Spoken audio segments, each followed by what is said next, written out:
Hey everybody, Health Coach Erin here. Hope you are having a great day. I thought we would do a fun little talk today and just kind of an educational thing as we talk lots about fruits and veggies and why they're important. I thought I would talk about a specific one today, broccoli. So broccoli is in the cruciferous group of vegetables, and they relate to cabbage and cauliflower, Brussels sprouts, kale. There's quite a few. Turnips are in the cruciferous group. What's really neat about this group of vegetables is they are extremely nutrient packed. They contain glucosinolates, which are sulfur-containing compounds. And you hear the word sulfur, and like me, you might think stinky. Well, sometimes when you cook broccoli or cabbage, you may notice a very distinct odor. That's where that's coming from.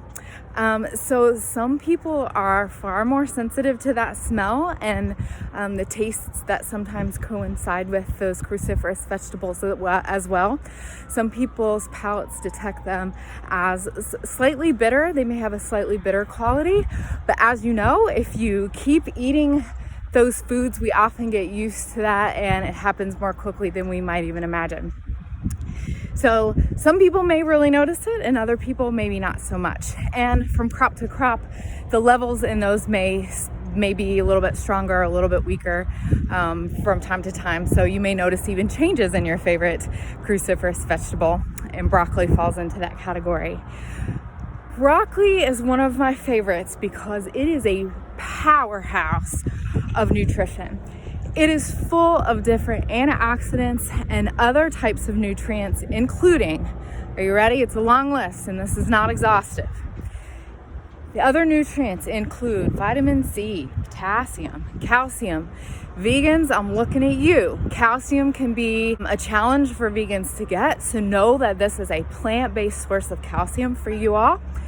Fiber, and tons more. I don't even have time to list all of the types of nutrients that broccoli has. So those are some of the major ones that I wanted to list today. So, okay, has all these things in it. What does it do? So because broccoli is low in calories and high in nutrients, it can help us maintain or get to a healthy weight. So many of us struggle with that, and so broccoli can help us out. Broccoli also helps lower inflammation. We know that inflammation is the cause for disease, and so anything we can put in our bodies to help us lower that systemic inflammation helps us in that battle. Broccoli has nutrients in it that protect cells and has even shown that in research that it may have anti-tumor properties. That's huge. We know that cancer is a huge issue for people throughout the world. And so for a food that we can eat every day if we want to, for it to have properties that can help us fight either existing cancers or help us prevent cancer, that's amazing. It protects cells and it helps us with digestion and bone health. Remember that we talked about calcium, so that helps with our bone health. And because of the fiber it contains, we know we need fiber regularly and on a regular basis to keep us regular. So that's another thing that it helps us do. It builds immunity. The nutrients in broccoli help us build our immunities. So when we have a healthy immune system, it helps us not only thwart sickness and illness, but if we do get sick, it can help lessen the severity and the duration. So that's another reason we want those immunities strong. So now that we've talked about all the benefits, how do we eat it? So I'm a huge proponent and a huge advocate for eating lots of raw foods when we can. And so that certainly counts here for broccoli. So if you want to have it just on its own or as a snack, or pair it with some other fruits, vegetables as part of your meal, then that's wonderful. You want to dip it in some hummus. There's all kinds of ways we can eat it raw. Another way that we can have it, lots of people prefer their vegetables cooked. So what I'll say is go ahead and cook them.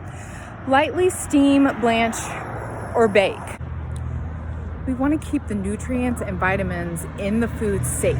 We know that heat can damage some of the nutrients in foods. So if you're going to cook it, go ahead, but go light. And I'll say this just as another helpful tip. When we're increasing vegetables, cruciferous vegetables, fruits, and otherwise, take it slow. So don't go overboard and all of a sudden you're used to eating 2 servings a day and jack it right up to 10. We want to save you from any tummy distress or uncomfortable feelings, gas, bloating, those kinds of things. So increase your intake slowly and steadily, and you'll feel a whole lot better if you can do it that way. So I think the one last question that we have to discuss is, what can't broccoli do? And I don't think there's much that we can add here. So I hope this has been helpful for you, and I hope that if you love broccoli, that you keep loving it and finding new ways to add it in. And if you don't love it, maybe you'll give it a try and slowly increase that intake. Thanks for being with me, and happy March, happy Green Month. Talk to you guys soon. Bye.